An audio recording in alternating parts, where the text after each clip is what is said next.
Again, Buddhism is not religion. It is, you're worrying so much about God. Buddhism, that's why God likes Buddhism. Because it's not religion. He doesn't have to, he's not told he has to believe in something for no reason. Or she, goddesses like Buddhism.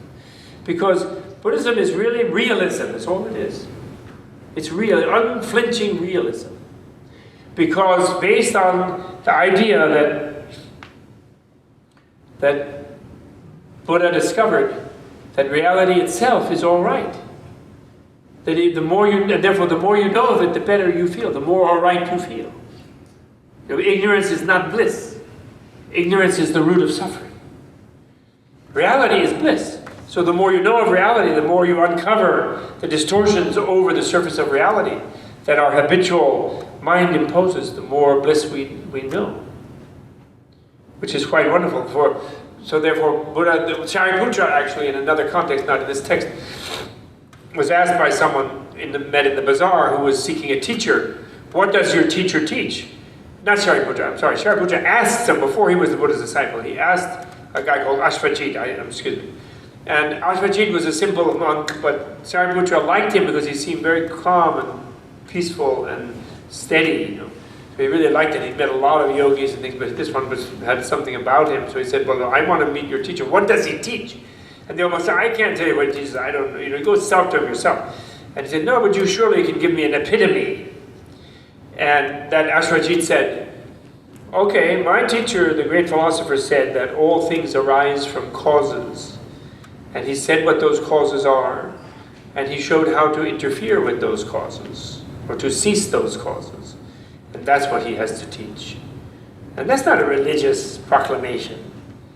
Knowing that things have causes and how to deal with those causes and how to ameliorate the bad causes or even cease them. That's like balancing yourself in life. That's learning to surf life. How do you balance? How do you get on the board? Where do you go? How does the wave go? Flow with it, this way and that way. Don't get stuck under it and so forth. That's knowing causes. Do you know what I mean? That's being realistic, the way the world is, and that's the secret to happiness. Right? Not just not believing something. So therefore Buddha said, don't believe in me. And in fact he said, even doubt what I'm telling you. But because you have the intelligence to understand it. So doubt me, doubt yourself, doubt everything, and you will understand. That was key.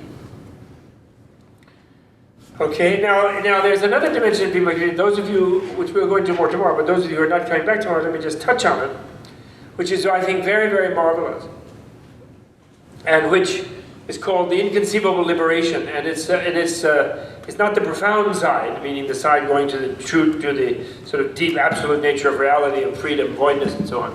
It's called the surface side, but it's the magnificence of the surface. It's called the compassion side. The profound side is the wisdom side. The compassion side is the relative side, you see. And the magnificence of the relative universe. And that's what's called the Bodhisattva's inconceivable liberation. And it relates to the Flower Ornament Sutra, much larger, expanded, The Vimalakirti has just a little bit about it. But it's kind of the miraculousness of life. There's a mountain in a mustard seed. You can understand a mountain being in a mustard seed. It's the sort of miraculousness of the universe. Like the quantum cafe, my friend Brian Green's thing, all kind of completely, seemingly contradictory things can take place. And therefore, the compassionate bodhisattva can create miracles in a way to deal with the things in the world. And never say such and such is impossible. It's like a whole teaching of that, in that genre, based on the fact of freedom, you see. Once reality is freedom, patterns of causality are constructed between beings, and therefore you can up-level, and there are different levels and layers of subtlety and coarseness of patterns of causality. And therefore, miraculous things can be accomplished. And bodhisattvas and Buddhas do accomplish miraculous things for the benefit of being. And I think it's really important, that one, actually, today. And I was so shocked when I translated that part, because I'd been more focusing on the emptiness side at that time in my life. And, never say the planet is doomed. Never say people will never change. Never say you will never change. Because you are changing all the time. Everybody is changing all the time. We can do something about everything. And we will. And we must. You know, the only thing we have to overcome is our cynical feeling that we can't do anything, and also the feeling that we're being brainwashed into nowadays by people who are foolish, that we're impotent to do anything, and what we say doesn't matter, and somehow some other people are deciding everything, and that we don't have a role in the hand in the decision and a responsibility to do and decide. This inconceivable liberation thing is really critical in overcoming that sort of self-excusatory worldview that nothing changes, nothing works, it doesn't matter, and all this that we're trapped by. And then when we're trapped, then all we all have is fear, you know, and we live in fear. We don't enjoy our moment. And our life is nothing but a moment anyway. Inconceivable liberation is aware of that. Everything is just a moment. And so if you're not if you're not at your best in any moment, when? And what is this? When are you going to be? And why aren't you? And what excuses are you using?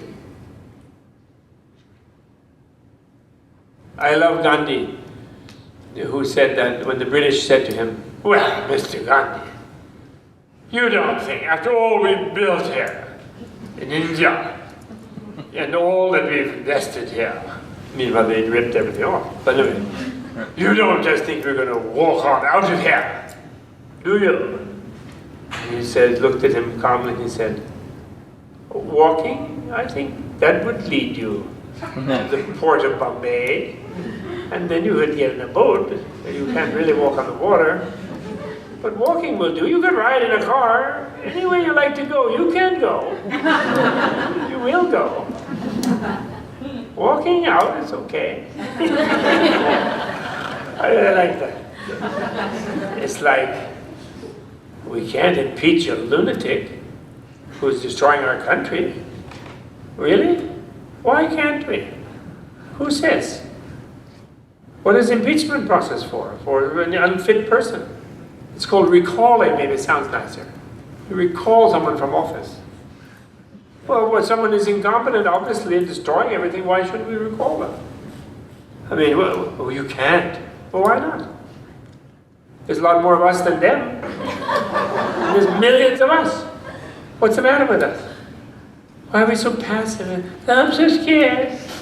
They'll kill me if I even say anything. They might. But if you die and you're not scared, you'll die happy. You're happier when you're not scared. You're not happy when you're scared. So the inconceivable liberation is wonderful in removing all the sort of self-serving explanations of this and that. And, you know, based on the intrinsic freedom of reality, the sort of limitless imagination and enthusiasm of reshaping it for the benefit of self and other, of beings. The limitless possibilities. They're really creative and wonderful, that element.